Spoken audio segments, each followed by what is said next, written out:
She stood at the edge of the platform, not quite trembling, but no longer still. Not from the cold, not from fear, but from something deeper, the ache of loving too much, and being loved too little.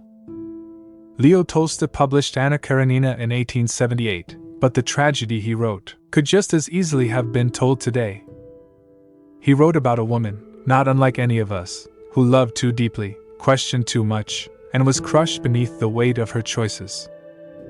Tolstoy was a man of contradictions. He believed in morality, in tradition, in the sacred bond of marriage, yet he gave Anna a voice, a quiet voice, but one that would not go unheard. Her story isn't just a tale of love, it's a reflection of how society builds cages, and then shames those who try to leave them. Anna Arkadyevna Karenina lived a life many would envy: wealth, status, a respectable husband, a child she adored, everything she was told to want. But contentment is not the same as joy, and love that feels like duty will never be enough.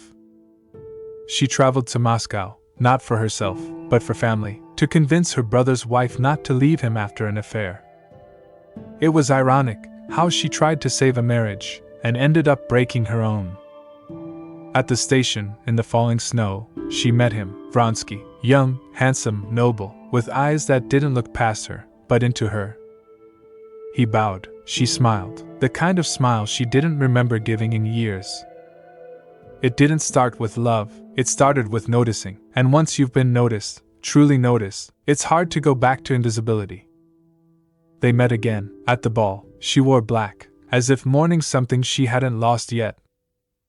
Vronsky abandoned Kitty, the girl he was expected to marry, to dance with Anna, and in that dance, Anna's world began to tilt.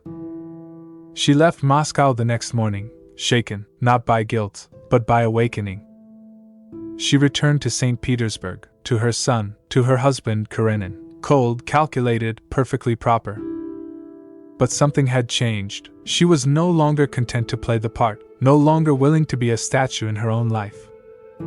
Vronsky followed her, and the affair began, not with a kiss, but with a gaze that didn't flinch, a presence that refused to go away. Their love bloomed quickly, dangerously, it consumed her. At first, it was thrilling, secret meetings, stolen glances, moments so vivid they made the rest of her life look pale.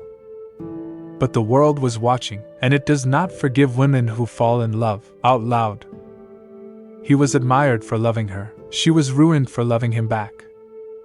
The rumors spread, her friends turned distant, her husband confronted her, not with rage, but with rules. Karenin was not a man of passion, he believed in structure, in law, in image. To him, Anna was a wife, and wives did not stray, not publicly. He offered her a choice: end the affair, or lose everything. But Anna was already too far gone. She didn't want discretion, she wanted love, real love, or none at all.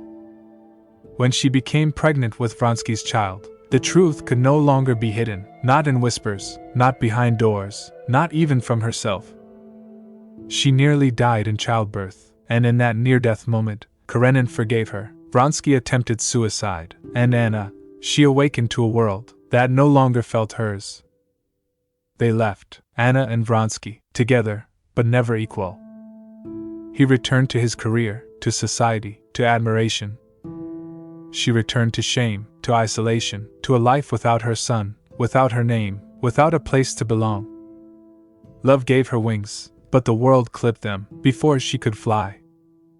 Anna grew paranoid, insecure, not because she was weak, but because everything around her told her she had become nothing. She accused Vronsky of straying, of boredom, of pity, and maybe he did pity her. That was worse. She longed for her son, but could not see him. She longed for love, but felt only absence. And so she began to spiral, not with screaming, not with chaos, but with silence, and with waiting. That day, she went to the station, not to leave, not even to be seen, but to end the question of whether she still mattered. She watched people come and go, men in coats, mothers with children, couples laughing, life moving forward, without her. The train arrived, loud, final, indifferent. She didn't scream, she didn't run, she stepped forward, calm as winter. It wasn't a cry for help, it was a whisper: enough. Anna Karenina didn't die because she fell in love. She died because no one gave her space to live in it. Because love that costs your entire identity isn't love, it's exile with pretty words. She was not crazy, she was unheard. And when the world closed its ears, she closed the chapter. Her story isn't a warning, it's a question. How much of yourself are you allowed to keep before the world decides you're selfish? In the end, Anna didn't break. She was broken by rules, by silence, by the impossible demand to be everything and ask for nothing.